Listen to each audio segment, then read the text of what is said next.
Yo, yo, yo, what is up, everybody? It is your boy out here, CJ the DJ, coming to you live with a brand new episode of Hustle and Burn. As always, man, appreciate y'all tuning in. Hope everybody had a great week. Hopefully, we can end it off right, you dig? Man. Shout out to our sponsors, of course, Diamond Consulting, guys, for any general contractors in the Colorado Front Range area that may need or utilize subcontractors in any different scope of work, guys, whether it be, new builds, remodels, renovations. Contact Diamond Consulting. What they do is they have a private network of fully insured, pre-vetted subcontractors looking to grow their companies, aka take on more work so they can scale.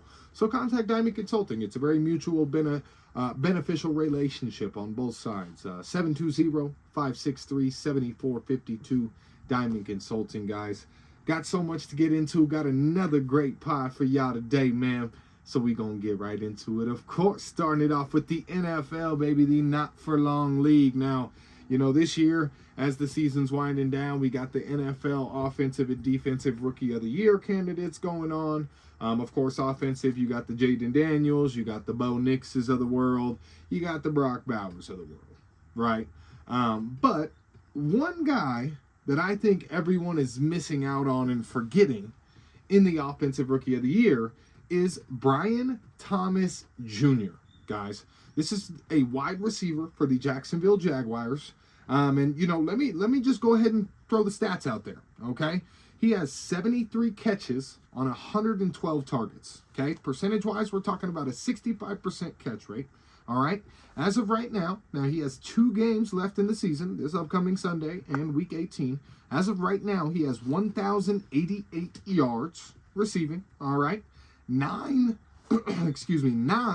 touchdowns overall on the season, and he has 14.5 yards per catch, guys. 14.5 yards per catch. Again, still has week 17 and 18 to go.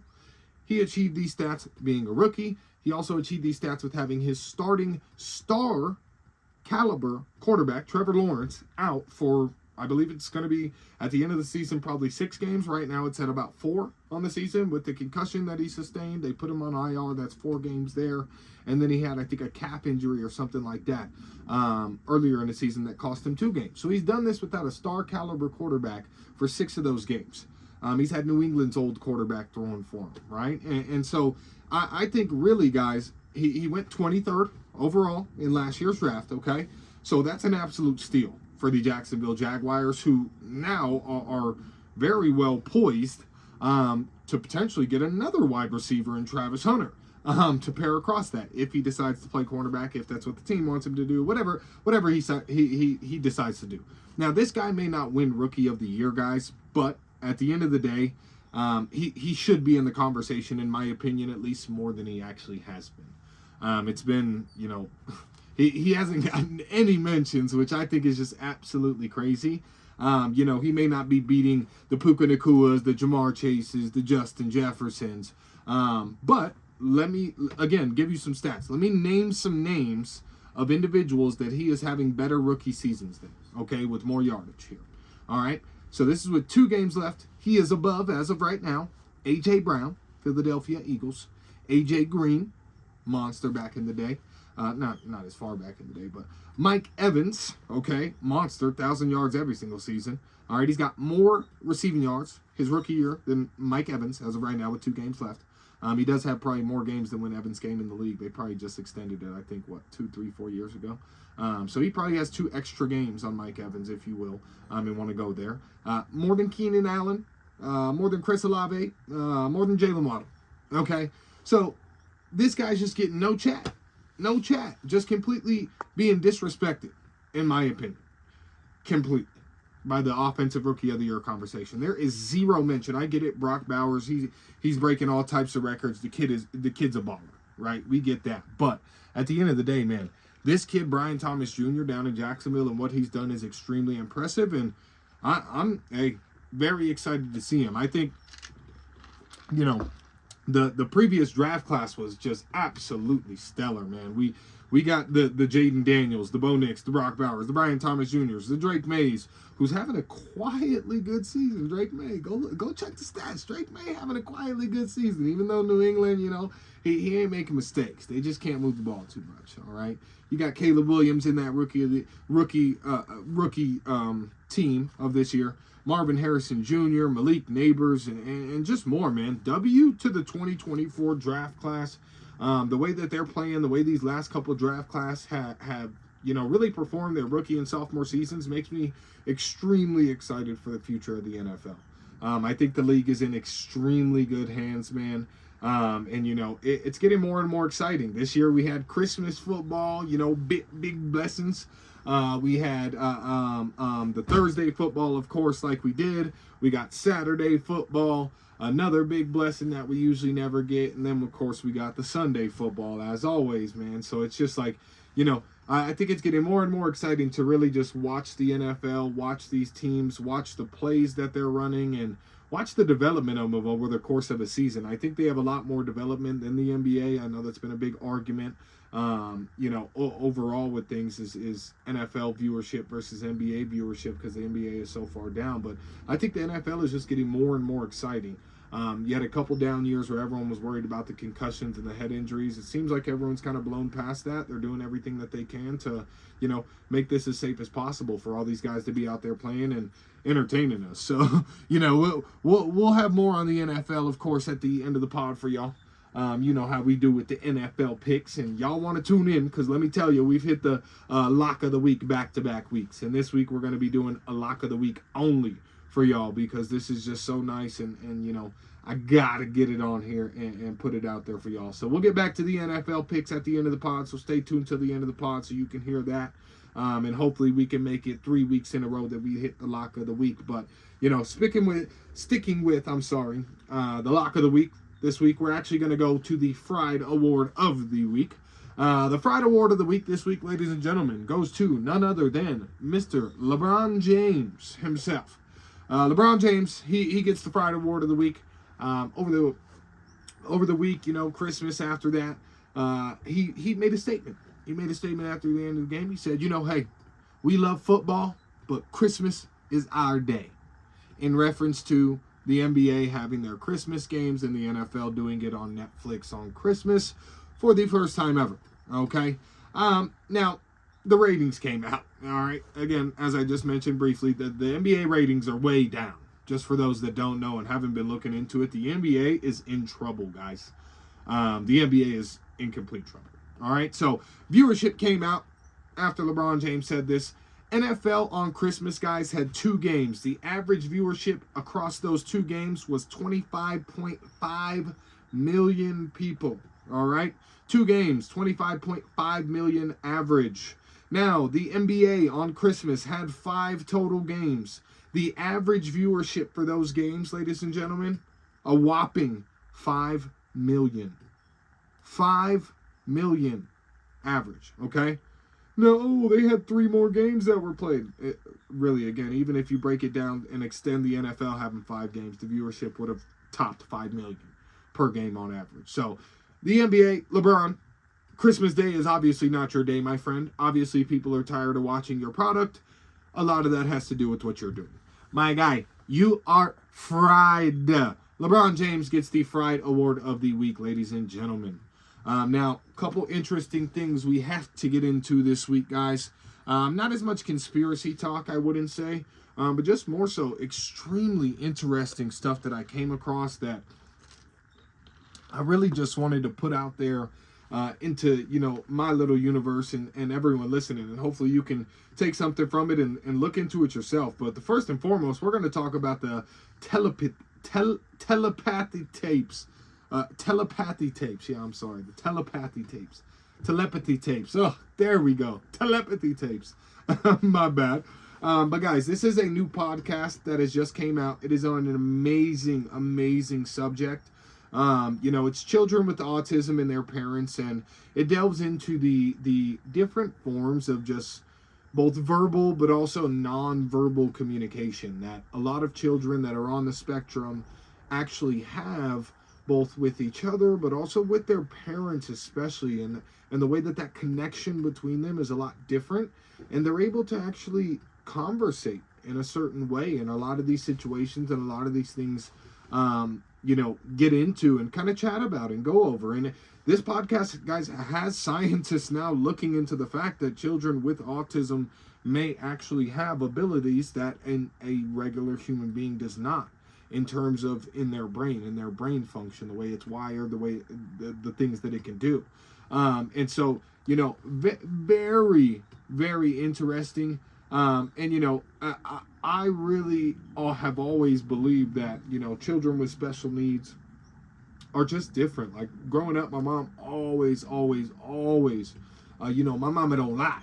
Now growing she don't lie. Growing up, she always told me that, children that were on the spectrum, children with special needs, that they were just God's special people. That's exactly what she told me for as long as I could remember, since I was probably, 2, 3, 4, 5 years old. She would tell me, nothing's wrong with them. That's just one of God's special people. That's exactly what she would say. And, obviously, not to get into conspiracies here, but essentially, guys, if you really delve into these cases and these parents and the research that they actually did with these children and with their parents, guys, it's a whopping, overwhelming, probably 85 to 90% of these children are able to actually know what their parents are thinking, and know what their parents are going to do next. It is extremely interesting, guys. They take them into different rooms. They ask them to draw the same thing. I mean, guys, it's crazy. The telepathy tapes, guys. You have to go look into these because it's just absolutely amazing to see what these children are able to do. Nobody chooses the way that they're born, but especially these children, they don't choose to be born as one of God's special people, but they are. And I'm glad that we're shining some light on potentially what those specialties are and what those abilities are, and hopefully this sparks more research, because as soon as you guys get into it, I think a lot of you will like it. It's extremely interesting, especially if you like looking into podcasts, of course, and listening to podcasts, man. But definitely something to go look into and give you something to think about. Another thing that, kind of blew my mind this week as I was sifting through the internet and the nebula there, is the difference, guys, between 1 million seconds, okay, and 1 billion seconds. All right, and translate that, of course, to dollars. $1 million in comparison to $1 billion. Okay, so guys, 1 million seconds. Okay, guess how long that is. I'll give everyone 3 to 5 seconds. How long do you think 1 million seconds is in time? Okay, 1 million seconds, guys, totals in our time to 11 days. All right, so think about that. 1 million seconds is 11 days. We always think of a millionaire and a billionaire to be close. Okay, now I'll do the same thing. 3 to 5 seconds. What do you think 1 billion seconds equates to in our time? All right, 1 billion seconds, guys, equates to 31 years in our time. So 1 million seconds is 11 days. 1 billion seconds is 31 years, guys. Okay, so let's equate that to money. All right, because we always, I don't think we should ever tell billionaires that they need to give their money to the poor. Okay, they went from 11 days money to 31 years money, guys. Okay, and the only way you make the jump from $1 million to $1 billion in this reality is to actually invent something that completely changed the atmosphere and the course of where we were going. And that's why these billionaires that are, really up there, the Elon Musk, the Bezos, right, the Zuckerbergs, like these guys, okay, they're not just these CEO techs and, oh, they're just sitting on $1 billion. Like these guys, okay, because they have so much money, these are the guys pushing the next generation of human beings. And I think that's what a lot of people don't understand, okay, is that these guys, number one, have already, with what they've created, Zuckerberg, Bezos, Elon, already changed the fabric of our human existence with what they've created within this reality and realm. Okay?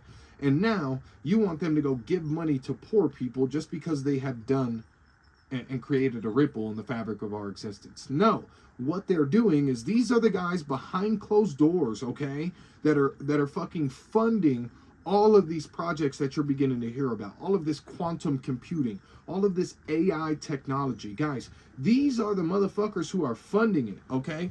You're dumb if you don't think so. If you think it's just, random millionaires around the United States that are funding Harvard law students to go study quantum physics, okay?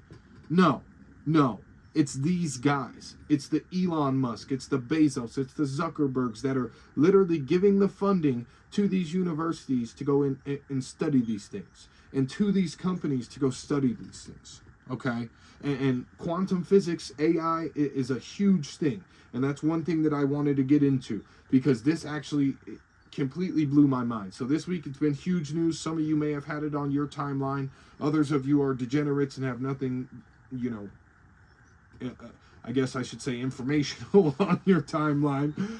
But Google, okay, has a new quantum computing chip named Willow, all right? And it opened up a door to a whole new conversation over the last week or so, guys. This has been extremely impactful to the science community, of course, to the math community, of course.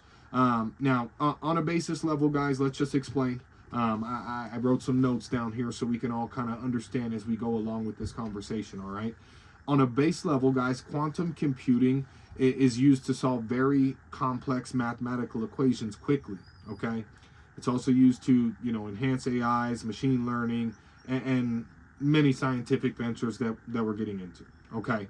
Now, the way that quantum computing and these little chips work is they work in what's called qubits, okay? Now, a qubit, guys, allows things to be calculated vertically at one singular time rather than linearly, okay? And what I mean by that, for us slow folk, right? Right now's computations, okay? Our regular computers, our phones, our supercomputers even. Let's say you were to do what is 2 plus 2 equal, okay?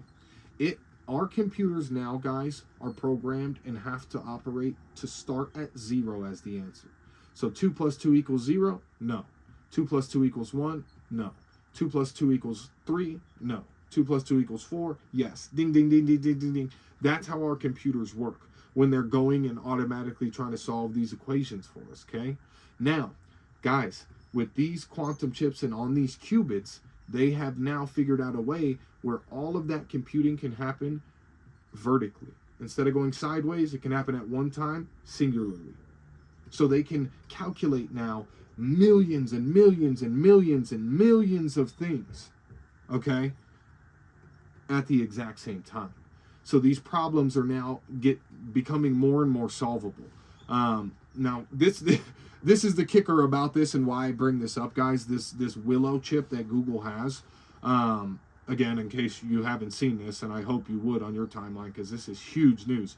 So this Willow chip is the size of about a quarter or something like that.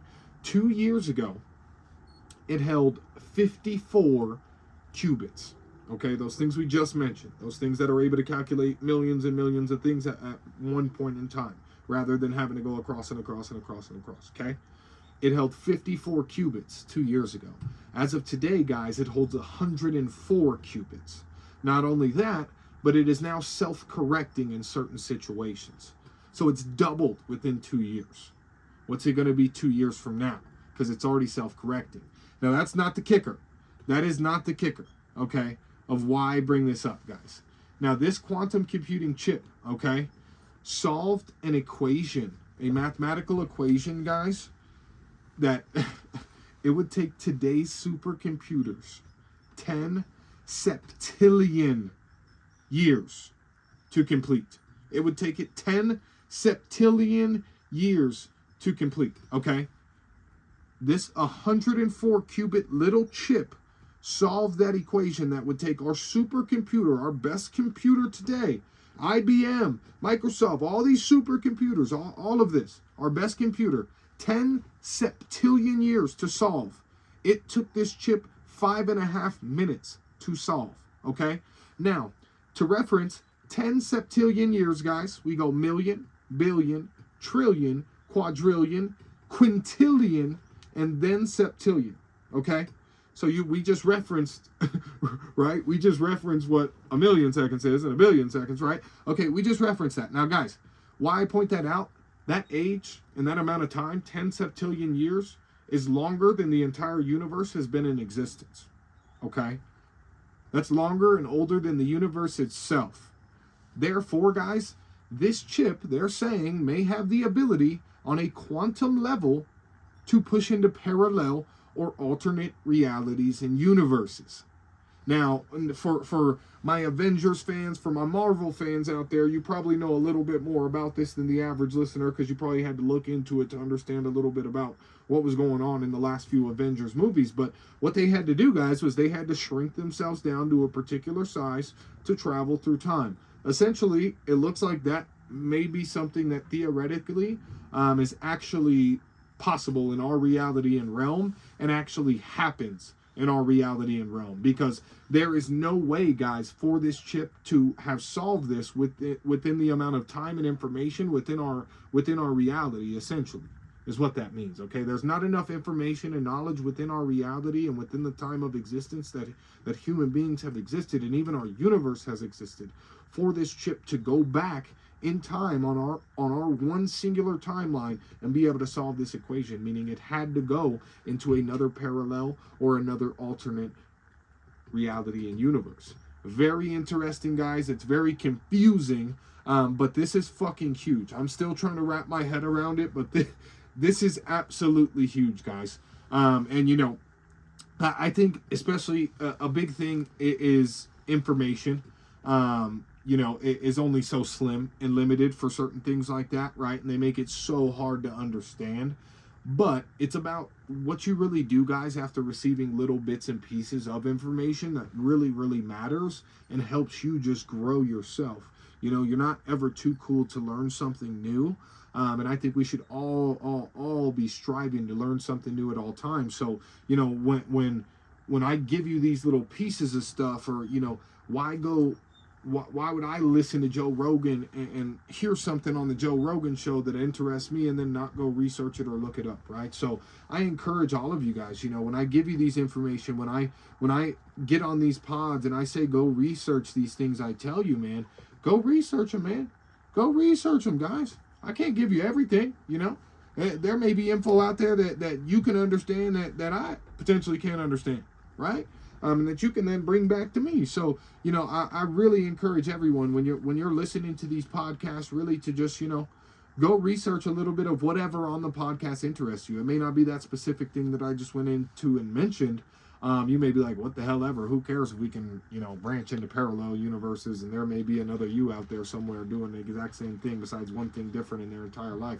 Who knows, right? But I am. So that's why I brought it up. But again, guys, go research it, because a lot of stuff that I'm going to be chatting about, you know, I want you guys to really, as we learn, especially, you know, with the investing, as I talk about investing more and more on the pod, I hope that, you know, a little bit of you who are interested in it at least, and even if you're not interested, you do a little bit of research along the way. That way you can follow along to the things that we're chatting about, because it really is, you know, a lot of things coming in the next 4 years I think are going to really make us all need to be mentally strong and has as much knowledge as we can on so many different things. I think the more knowledge that you have, guys, the more power that you have. It's as the old saying goes, right? Knowledge is power. We all need to get our knowledge up, whether it be reading books, whether it be just researching on your own time. A lot of these chat bots are extremely smart and extremely helpful to help you learn things at your own pace and level, because they can break it down for you in multiple different ways in a very quick manner. So, you know, if you don't understand something, simply copy and paste it into Chat GPT and literally say, please dumb this down for me. And it will dumb it down for you into terms that you can understand, in a way that you can understand. If it does it and you don't understand the next one, ask it to do it again. It'll do it again until you can understand what it's talking about. And so go do that research on whatever you guys want after you listen to my podcast. But that was just my little, spiel. As I'm giving y'all game, man, definitely go do some research. Look into this stuff. I'm not just here blowing smoke at you about this stuff, talking bullshit. It's real deal stuff. There's real deal people behind a lot of the things that I speak on here. So let's get into the investment wrap of the week for y'all, man. This is where we just chat about, a little bit on the stock market, cryptocurrencies, give y'all an update on any moves that I may have made. And hopefully you guys are following along, making similar moves here. But this week, guys, the Dow Jones and NASDAQ fluctuated this week, but ended almost up 1% from the previous week.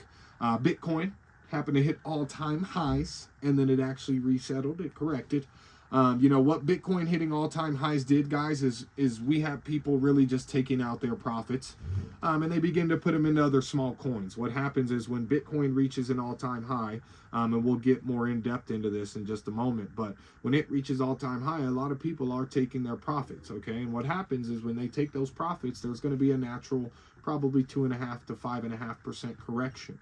What a correction is when a stock's going like this, guys, it's unnatural, okay? When a stock can't just keep going through the moon. You always see the memes, we're going to the moon. Like, it's going to go to the moon and then it's going to come down, okay? And a lot of times those corrections are about 2.5 to 5.5%, sometimes more. Bitcoin, I think, had like a 5.5 to 7.5% correction over the course of the last week after it did hit those all-time highs. But again, guys, all that is called is a correction, okay? And it's just these guys taking profits at moments. They're letting the market drop. They're getting into these meme coins because Bitcoin runs the market. So if Bitcoin is crashing down, odds are that XRP, Ethereum, Dogecoin, all these other little coins are going to be coming down. They're going to take their profits from the Bitcoin. They're going to throw them into the smaller coins and ride the wave of the smaller coins back up and just make more profit off their profit that they already had. Something that you and I, if you're going to be investing with me this year, will be doing next year. Again, we're just going to focus up this year, but next year we're going to be taking those profits, doing the exact same thing that you see people doing right now. And so that's why you see that. But again, guys, as we're doing it, and as you're looking at these things go up and down, again, it's people taking profits at all-time highs. Also, we're at the end of the year, so people are locking in profits over the course of the year. But what does it mean, guys? Okay? Do your own research, as I always mention, on these stocks, on these cryptos. But the dips are when you buy.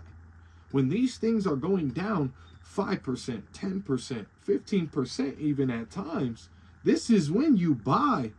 This is not like, even if you already have stock invested, let's say you just lost 50, 100, $3,000 today, 400, 500 bucks today. If it's on a dip because of that, you're buying that dip because, again, it's going to get back up to those levels, okay? It's going to get back up to those levels, guys, all right? And so and again, do your own research, guys. What I've been doing is looking into these Fibonacci zones, okay? Fibonacci zones, we'll get a little bit more into it, but I've really been looking at the 2.36 fib level and the 0.382 fib level. Those are the mainly two key zones, guys, that I personally like to buy, that a lot of the guys that I've been looking into and researching with like to buy it, okay? Again, I will repeat that. Fibonacci sequence, the Fibonacci retracement levels that I like to buy at are the 0.236 fib level and the 0.382 fib level. Those are the 2 points that I like to buy. And sometimes there can be other times, but those two levels are really, really, really where we want to get into, okay? Now, for those of you talking about what is a Fibonacci zone, right? This is another, again, after this pod, go do your own research. Within 5 minutes, you, like myself, will be like, what the fuck? Wait, what? As soon as you look into this, you're going to be like, ho. This don't make no sense, but it's crazy. Now, the Fibonacci sequence, guys, is a mathematical equation that occurs naturally, somehow, in so much of nature, in animals, in flowers, in the stock market somehow. It's extremely, extremely crazy. But essentially, what the Fibonacci sequence is it occurs naturally in nature, but the Fibonacci zones, it matches the stock market. So don't ask me how, but it does.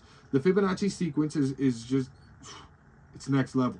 But it makes you think, is this a simulation? Because how is it possible that something that occurs naturally, mathematically, on the form of a flower petal, every flower petal, guys, matches into this mathematical Fibonacci sequence somehow, okay? Now, on top of that, you put the Fibonacci sequence on a stock market chart. The Fibonacci retracement is what they call it.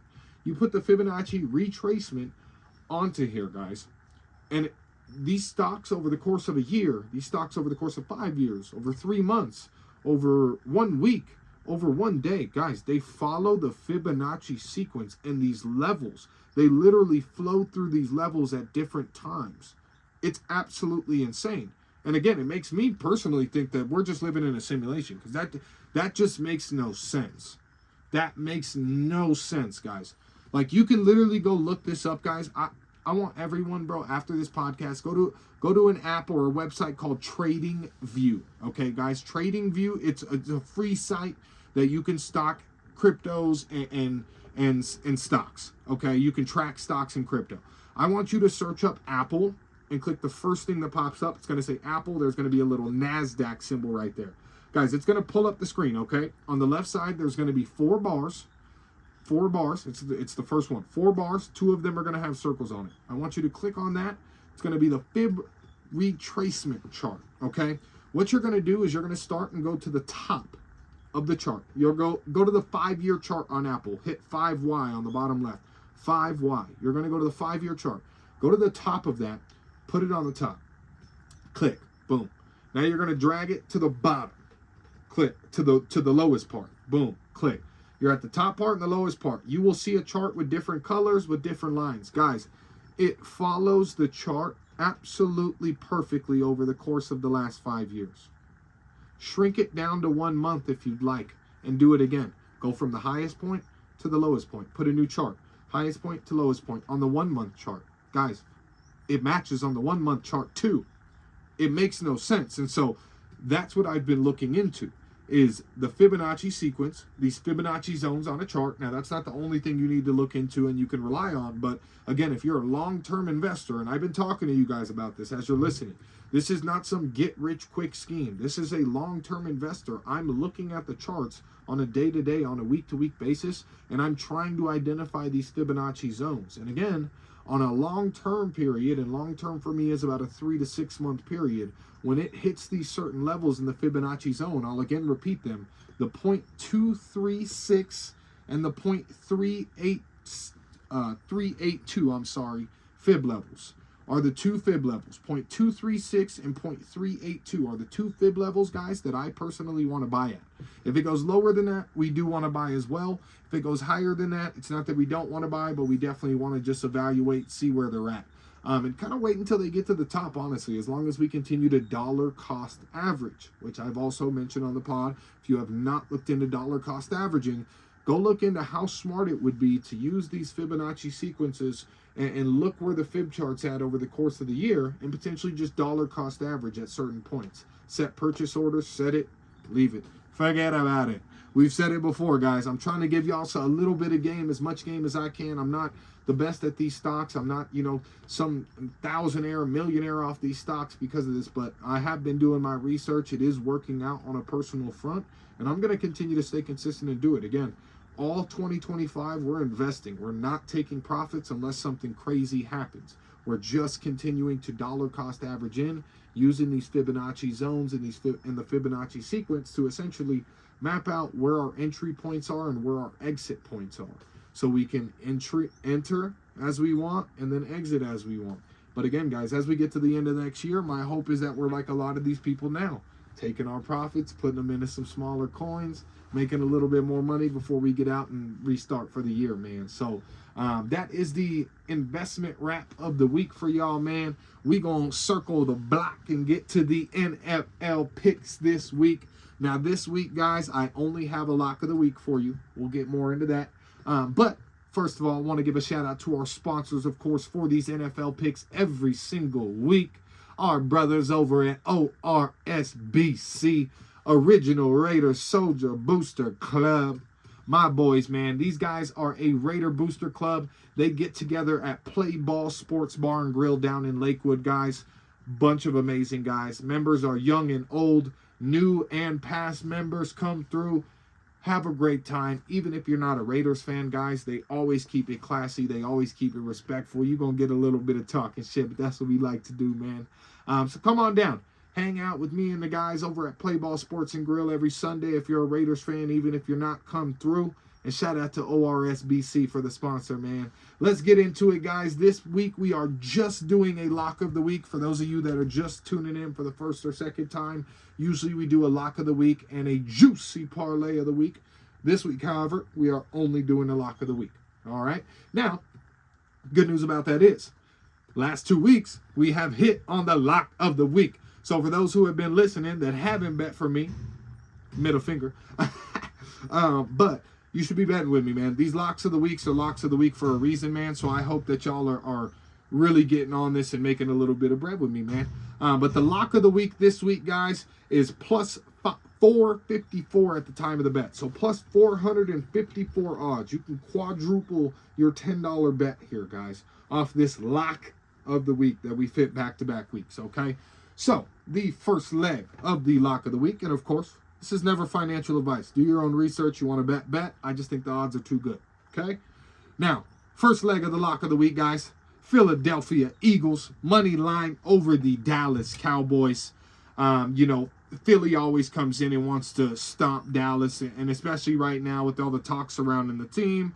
It seems like every other week there's a new story going on about Nick Sirianni or A.J. Brown or Jalen Hurts. And so I really think that they're going to come into Dallas, really with an attitude, a little bit of a swagger and a chip on their shoulder, really trying to come in and just shut everyone up, and really head into the playoffs on a very high note. Of course, Jalen Hurts is sitting, getting some rest before the playoffs. But at the end of the day, I don't think it affects it. The Cowboys hopefully don't win this game.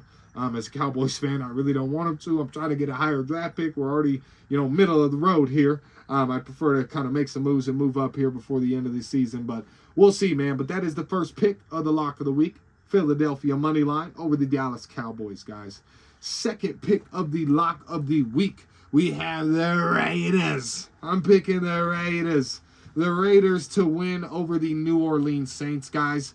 Honestly, this is kind of another one. I'm torn. The Raiders should want to lose, right? Because, and I was telling my brother-in-law especially, they're in trouble of losing a top 3 to 6 pick, guys, and securing a quarterback. If Tennessee takes a quarterback, which very well could and should happen if you're the Tennessee organization. I don't care what anyone says. That should be a main priority. They got a Will Levis problem. They don't have the kid signed to a big contract. You got to get someone new in there. Why not take a Cam Ward, right? Because Shador is wearing some New York Giants cleats at the CU game, so it seems like he's going to New York here. And shout out to the bus. Hold up. Shout out to the CU bus, man. Storming the Alamo on Saturday. It is Saturday, so, I'm about to lock in and watch this game, but shout out to my bus, man. But again, sorry to get off track here. Again, Vegas money line over the New Orleans Saints. Vegas should want to lose because they are in jeopardy if they win this game and a couple other teams lose their games of dropping another 1 to 2 spots to 6, 7, 8 potentially, and that is not where the Raiders want to be. I'm telling you, not at all where the Raiders want to be. Of course, New Orleans, they just got, I really feel bad for the season that they've had. They have injuries across the board. Starters, backups, everybody just got injured this year on that team. And, they're stuck with a third-string quarterback right now that's really struggling, young kid. And the offense just can't move the ball. So, I am taking the Las Vegas Raiders money line versus the New Orleans Saints as the second leg in the lock of the week. Third leg in the lock of the week, ladies and gentlemen, the Commanders money line versus the Atlanta Falcons. Jaden Daniels is coming off that super-duper hot game that he had last game.